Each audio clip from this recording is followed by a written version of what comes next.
Salut à toutes et à tous, bienvenue dans cette nouvelle vidéo présentation et test d'outillage, j'espère que vous allez bien. Alors dans cette vidéo, aujourd'hui on va s'intéresser à une visseuse et plus précisément le modèle TECD 1840 LI-BL de chez Ainel. Alors petit point, on est sur des références à rallonge, je vous le cache pas, mais je vais vous expliquer un peu de quoi il s'agit.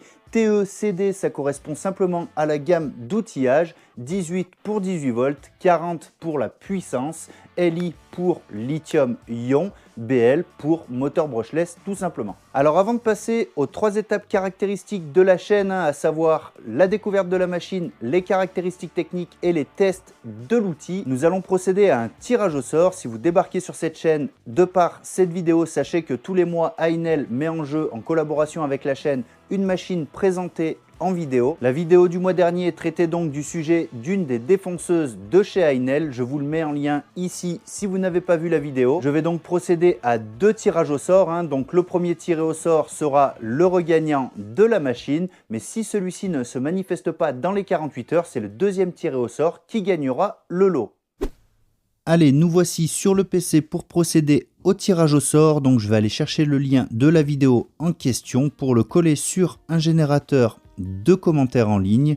Alors petite subtilité, vous l'avez vu pour les plus observateurs durant le visionnage, il fallait inclure le mot ergonomie dans votre commentaire pour être valide. Donc voilà, s'il n'y a pas le mot ergonomie dans le commentaire ne sera simplement pas validé et nous procéderons à un autre tirage. Donc bref, on continue, on vérifie les commentaires en double et on peut ensuite lancer le tirage pour le premier gagnant qui n'est autre que Marco Neubauer qui nous dit « J'espère que l'ergonomie est bonne et qu'ils feront une en sans fil ». Alors, il y a bien le mot ergonomie et pour le reste, je ne peux pas répondre. Et deuxième tiré au sort, si tu ne te manifestes pas, il s'agira de Gilles Alverne. Désolé si je prononce mal vos noms. Donc voilà, si la première personne ne se manifeste pas dans les 48 heures, ce sera Gilles, le regagnant. Bravo à l'heureux gagnant de la défonceuse. Je vais vous demander bien entendu de respecter les 48 heures de délai. Dans les précédentes vidéos, j'avais tendance à devoir courir après les gagnants. Je trouve ça un peu dommage, c'est vrai que je fais gagner des outils en collaboration avec Ainel. Si derrière il faut courir après les gagnants qui ont participé mais qui ne se manifestent pas ensuite, c'est un peu dommage. Pour vous manifester, faites-le en commentaire sous cette vidéo ou alors simplement sur Instagram, le lien est dans la description. Cette petite mise au point étant faite, on va pouvoir tout de suite passer au cœur de cette vidéo, à commencer par la découverte de la machine.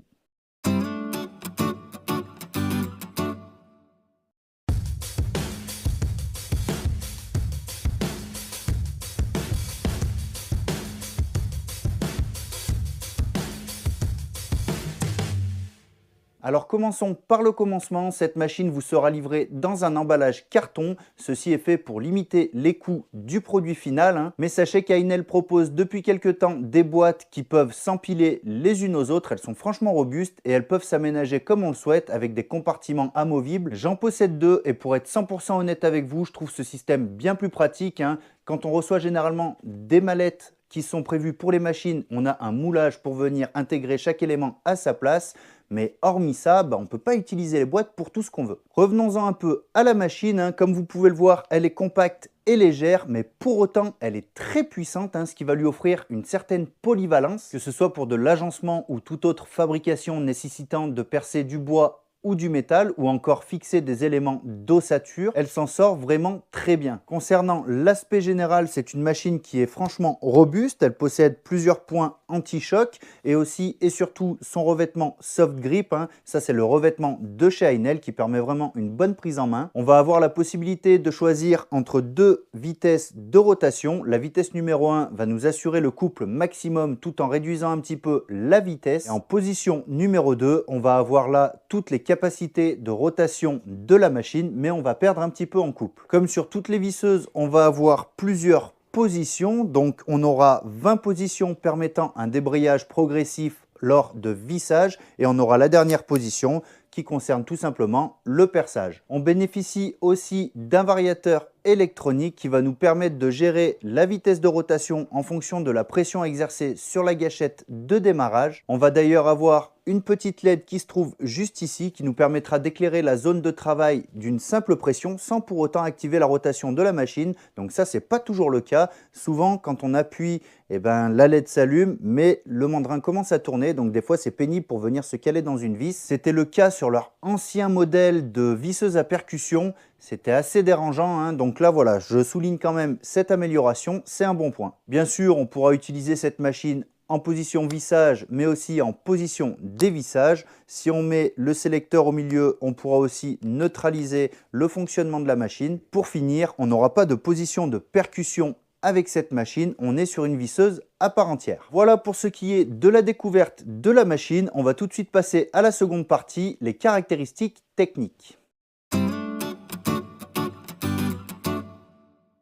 Alors cette machine, elle a une puissance de 18 volts et elle est compatible avec toutes les batteries du système Power Exchange de chez Ainel. On est sur un moteur de type brushless, hein, donc sans charbon, ce qui évite l'usure mécanique. Ça permet aussi une utilisation plus longue, hein, due à l'absence de frottement qu'aurait un moteur à charbon. Et la puissance est aussi plus importante. On a d'ailleurs une puissance de 40 Nm qui, pour ce gabarit, est assez impressionnant. Vous le verrez durant les tests. Comme je vous l'ai expliqué durant la première partie, la machine possède deux vitesses à variation électronique. La première vitesse va nous permettre une vitesse de rotation de 0 à 350 tours par minute. Et pour la vitesse 2, on va pouvoir monter jusqu'à une vitesse de rotation de 1450 tours par minute. Le mandrin, lui, est en métal monobloc, hein, et il est revêtu d'un petit grip en plastique. Il va accepter des mèches et des forêts de 0,8 à 10 mm. Alors on n'est pas sur un mandrin qui offre une ouverture de 13 mm. En même temps, on est sur un modèle qui se veut compact, hein. Un mandrin de 13 mm serait bien plus imposant. Les engrenages internes sont métalliques, ce qui nous amène la machine à un poids de 790 grammes.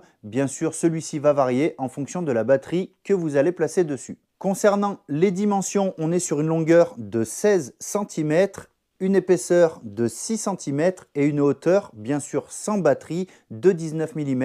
Encore une fois, la hauteur va dépendre de la batterie que vous placerez dessus. Mais je ne sais pas si vous vous en rendez compte en vidéo, mais comparé à ce que vous avez vu avant avec le modèle précédent, hein, qui lui est bien plus gros, on a vraiment une machine qui est très compacte, hein, pour le coup. Mais pour ce qui est des performances, on va voir ça tout de suite avec la troisième partie, les tests de la machine. Alors pour ces tests, on ne va pas y aller par quatre chemins, hein. J'ai sélectionné trois sections de bois, deux sections de résineux, hein, qui vont nous permettre de simuler un travail sur ossature, et une section de bois exotique, de lipé. Là on est sur un bois très dense, ça va être vraiment pour pousser la machine dans ses retranchements. On va donc procéder à des tests de vissage, mais aussi différents tests de perçage de diamètres différents, et on va aller jusqu'à l'utilisation d'une fraise d'un diamètre de 40 mm. On va l'essayer dans les différentes sections, on va voir ce que ça va donner. Pour être 100% transparent avec vous, je n'ai pas utilisé cette fraise avec cette machine avant aujourd'hui. Si ça fonctionne, tant mieux, et si ça marche pas, bon bah déjà la fraise est quand même assez balèze, et ça permettra aussi de montrer qu'en vidéo, même sur une vidéo test, on montre ce qui fonctionne, mais on montre aussi potentiellement ce qui ne fonctionne pas. On commence donc par le vissage. Pour ça, j'ai sélectionné un panel de vis. Donc on aura des vis assez classiques, hein. On a du 4 par 50, on a du 4,5 par 60. On aura ensuite du 120, enfin du 5 par 120, pardon. On aura ensuite aussi du 6 par 130 et on terminera avec une vis de 5 par 200. Petite parenthèse au niveau des vis, ici j'ai un modèle en cruciforme, hein, c'est une vis qui me restait d'un stock précédent. Aujourd'hui je n'utilise plus que des vis de type Torx. Alors pour ceux qui ne connaîtraient pas, l'empreinte Torx, c'est simplement ce qu'on appelle plus communément l'empreinte étoile. Si je vous dis ça, c'est qu'à l'utilisation, il y a vraiment moins d'effet de ripage de l'embout dans l'empreinte. Et en plus de ça, on a moins besoin d'appuyer comme un sourd pour vraiment tenir dans l'empreinte. Donc vraiment, voilà, si je peux vous conseiller une chose dans cette vidéo, c'est vraiment de partir maintenant sur des empreintes Torx. Du coup, on ferme cette parenthèse, je mets les quelques vis en place et on passe à ces premiers tests.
Bon, vous l'avez vu, j'ai cassé 2 embouts, peut-être même 3. Non, 2 embouts.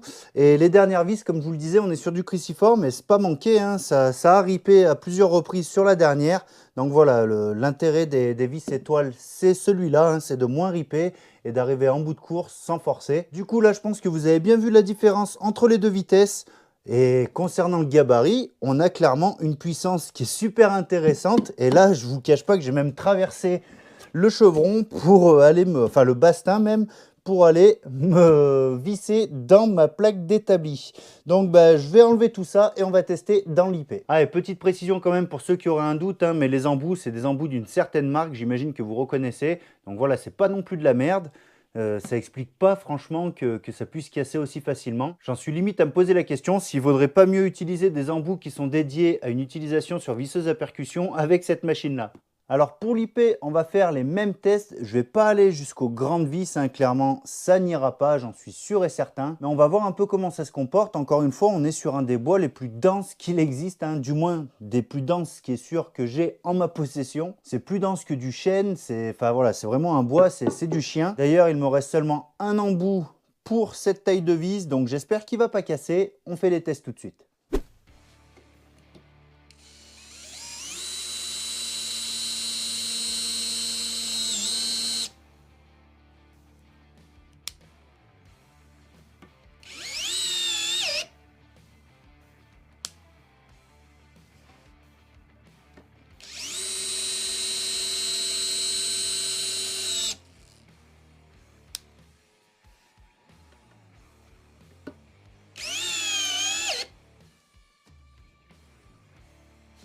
Ça fume quoi, je vais faire du feu. Bon bah finalement ça se présente plutôt pas mal, donc j'ai envie d'essayer quand même avec une grande vis, mais ce qu'on va faire, hein, forcément une fois qu'on a traversé, bon bah le trou est fait donc il n'y aura pas de souci. Donc on va essayer de venir l'insérer en bois de boue comme ceci. C'est parti. Bon bien sûr là d'office je me mets en vitesse 1, j'ai bridé ma pièce à l'arrière et c'est parti.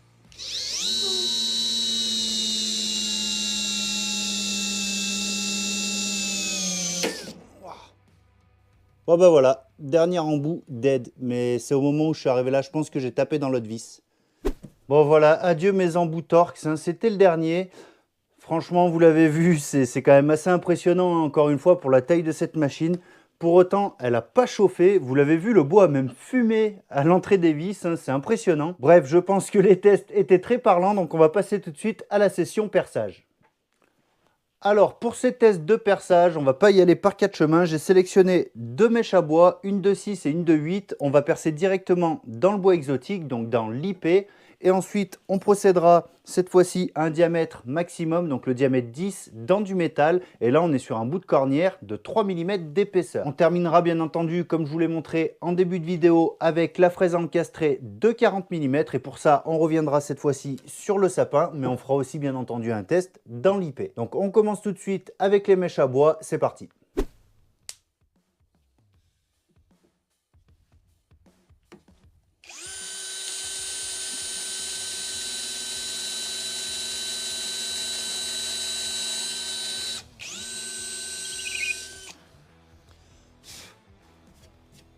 Ok. Vitesse 2.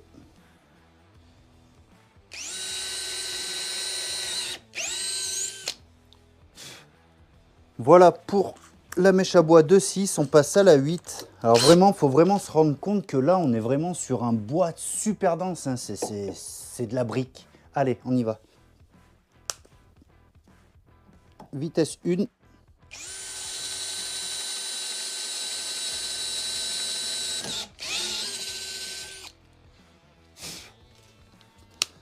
Vitesse 2.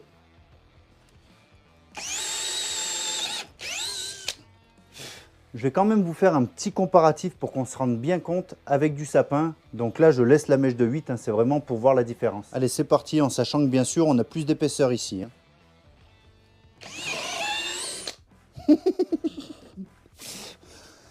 Bon, allez, on passe au métal. Du coup, forêt de 10, on est sur le maximum des capacités que peut accueillir ce mandrin. Donc là, on est sur un gros forêt. Je vais mettre une petite vitesse. Donc voilà, gros forêt, petite vitesse, petit forêt, grande vitesse, hein, grosso modo. Donc là, je me mets sur la petite vitesse. Je vais lubrifier un petit peu quand même, hein, pour éviter que ça chauffe de trop. Et on part sur le test.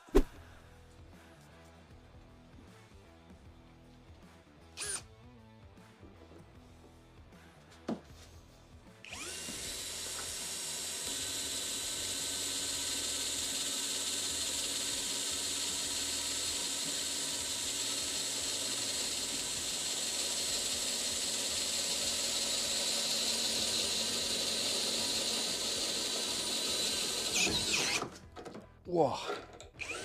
Donc là, ouais, on se méfie quand même de ne pas se faire retourner le poignet, hein. Là, j'ai pas eu mal, mais ça peut arriver, donc faites bien gaffe. Et on passe quand même en vitesse 2. J'ai envie d'essayer en vitesse 2. Donc là, je vais tenir la batterie de cette main-là pour éviter de refaire la même chose que précédemment. C'est parti.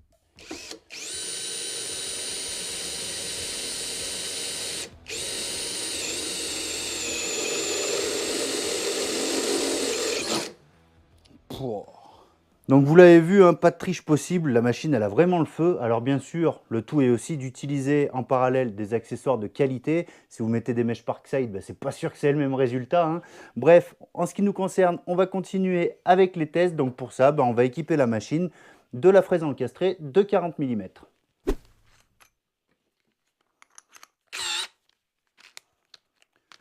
Donc là, on va faire un premier essai dans le sapin. Je vais quand même essayer avec les 2 vitesses, on verra bien. Donc on fait un premier essai dans le sapin et ensuite on fait le dernier essai dans l'IP. C'est parti. Allez, premier test en vitesse 1. Alors le but, ça va pas être de traverser, hein. On va voir comment ça se comporte. Allez, je vais tenir aussi la batterie, parce que là on a quand même pas mal de surface d'usinage.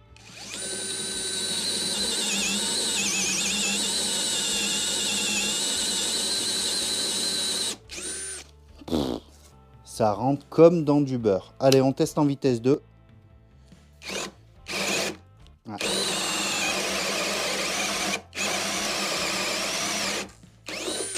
Bon, en vitesse 2, elle a tendance à caler à des moments. Mais bon, ça rentre aussi, hein. Quoi qu'il en soit, avec ce diamètre, normalement, vitesse 1 obligatoire, hein. Allez, j'intervertis. Je mets en place ma section d'IP. Hop.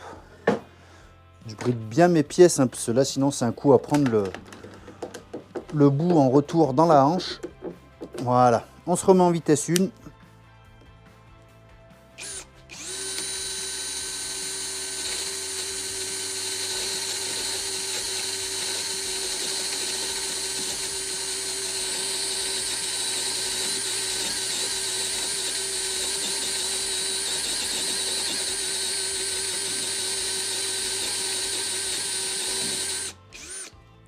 Donc vous le voyez, là on se rend bien compte que ce bois là c'est vraiment du chien. Donc là je ne veux pas aller plus loin, on va se mettre en vitesse 2.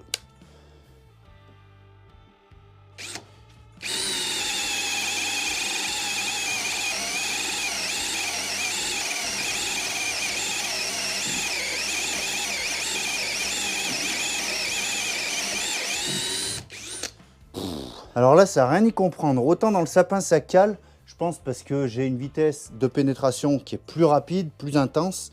Là, ça cale pas. Par contre, ça met un peu plus de temps à pénétrer la matière. Mais quoi qu'il en soit, ça rentre, hein. Je pourrais traverser sans problème. Mais on va pas aller jusque-là. Je pense qu'on a ce qu'il nous faut pour les tests. On va pouvoir conclure. Alors pour la conclusion, vous comprendrez que ça va être assez rapide, hein. C'est une machine qui arrache. Franchement, elle a des performances qui sont impressionnante pour ce gabarit. Alors je vous ai pas montré le système de débrayage, hein, au niveau du vissage, ça c'est assez classique et courant sur toutes les machines. Par contre je voulais vraiment aller au cœur des performances et je pense que les tests ont parlé d'eux-mêmes. Alors sachez comme d'habitude que vous pouvez gagner cette machine. Ça va se passer dans les commentaires de cette vidéo. Le tirage au sort se fera le mois prochain lors de la prochaine présentation d'outillage de Haenel et votre commentaire devra comprendre le mot performance. Alors si je fais ça, c'est parce qu'il y a toujours des petits malins qui savent que je fais gagner des machines, qui viennent, qui mettent un commentaire genre je participe et qui se barrent, qui ne regardent pas la vidéo. Et moi je veux vraiment privilégier les personnes qui regardent les vidéos de bout en bout. C'est pourquoi j'ajoute des petites contraintes de temps en temps. Donc voilà, si vous êtes arrivé jusque là, mettez un commentaire avec le mot performance sous cette vidéo. Vous serez tiré au sort dans la vidéo du mois prochain. Sur ce, moi je vous souhaite à toutes et à tous une bonne semaine, un bon week-end et d'ici la prochaine vidéo, faites-vous plaisir, bricolez bien, ciao!